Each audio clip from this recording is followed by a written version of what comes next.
In early 2012, the SFMTA SF Park team rolled out parking proposals for Mission Bay, Potrero Hill, Dogpatch, and the Mission. By all accounts, it didn't go well, and the agency pulled back the plans. In preparation for reintroducing parking plans, SFMTA then authored the Policies for On-Street Parking Management. The stated purpose was to make existing practices clear, not to introduce new policy.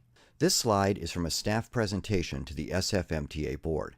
Ed Riskin, SFMTA director, told the board, quote, "These are policies and practices that have been in place for many years," end quote.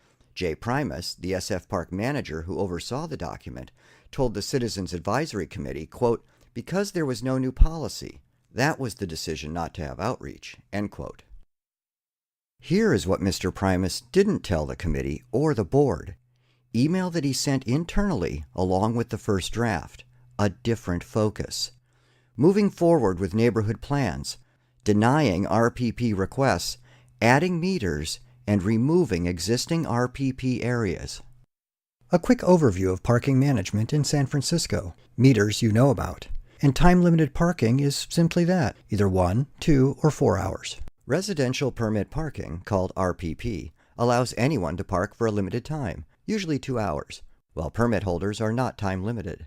The Board of Supervisors expressly stated the goal of the program, quote, "to lessen the burden of parking for residents in congested areas." A key policy point claimed is that zoning has long been a primary factor in parking decisions.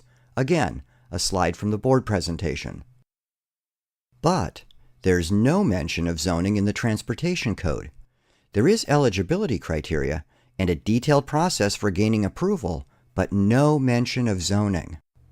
And there's no mention in prior RPP applications and SFMTA engineering records.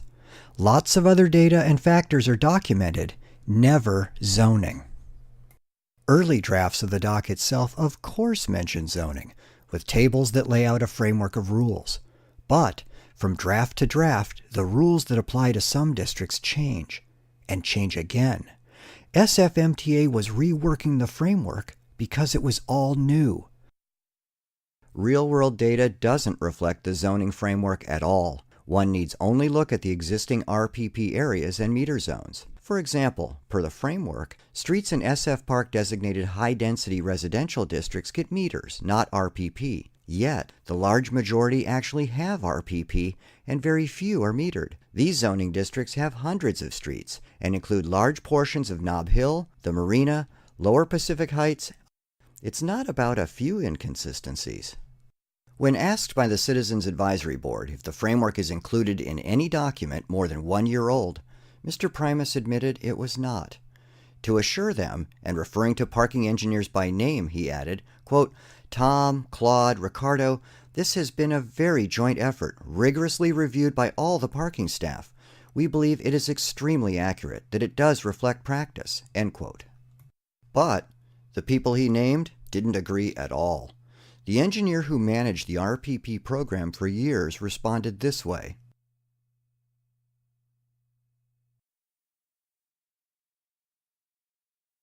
And Ricardo Olea, the chief city traffic engineer, wrote directly to the SF Park team, quote, "It may not be true that we have looked at zoning maps literally when doing parking planning in the past," end quote. A second key concept in the doc, from page 2.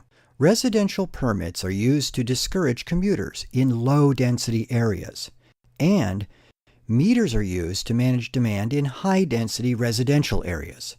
This map shows all the current RPP zones. They are around BART and Muni stations, around colleges and hospitals, and close into downtown, places with parking congestion and commuter impact. A different view of the city, population density, using census data. Darker shades mean higher residential density. RPP areas are mostly in the high-density areas where parking congestion occurs, opposite the claim in the document. For example, RPP Area A is high density, including Chinatown. That's exactly what Jerry Robbins, a senior manager in the Sustainable Streets Division, noted on his review copy, and it didn't matter. The claims about RPP and neighborhood density stayed in and became new statements of policy. Two related new claims. One, meters have been used to manage mixed-use streets, meaning residential and commercial uses, on one block. Two, RPP is not used in front of businesses.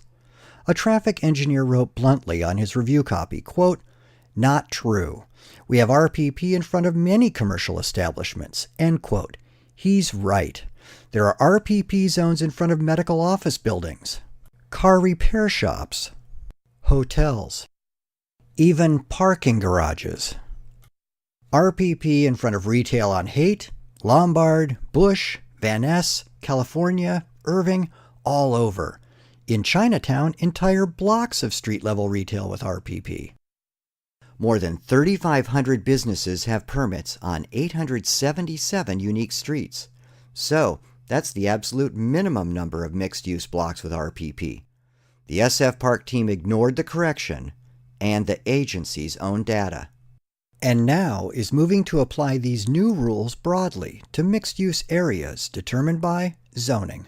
In preparation for reintroducing parking plans, SF Park hired a consulting firm to map and document every street in those neighborhoods by zoning district. And beyond that, here's one option put forward by that same consulting firm.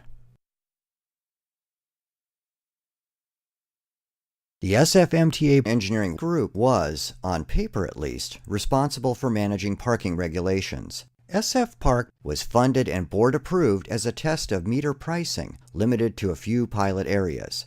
But that group, with no relevant training or experience, penned a policy document with citywide impact, and the SFMTA board bought it. Well, we bought it. The four primary authors were paid employees of Serco, the company that holds the meter collections and counting services contract. Also, the procurement agent for SF Park meters. Through SF Park, we paid Serco to create citywide policies that favor meters from which they make money. SFMTA published the document as a simple collection of existing policies to provide increased transparency. Instead, it contains all new policies, which reverse 40 years of prior practice. Since then, 30-plus neighborhood associations and business groups signed a resolution that demands SFMTA rescind approval and examine staff's actions. In April 2014, the Citizens Advisory Committee passed a new motion, also urging the SFMTA board to rescind. In response to these calls, the SFMTA board did nothing. Now it's your turn. Email or call your supervisor, because that board has a hidden power. They can vote themselves authority to review all SFMTA parking decisions. It's already set up in the city charter. They might not want the burden of that power, but it's past time they do something.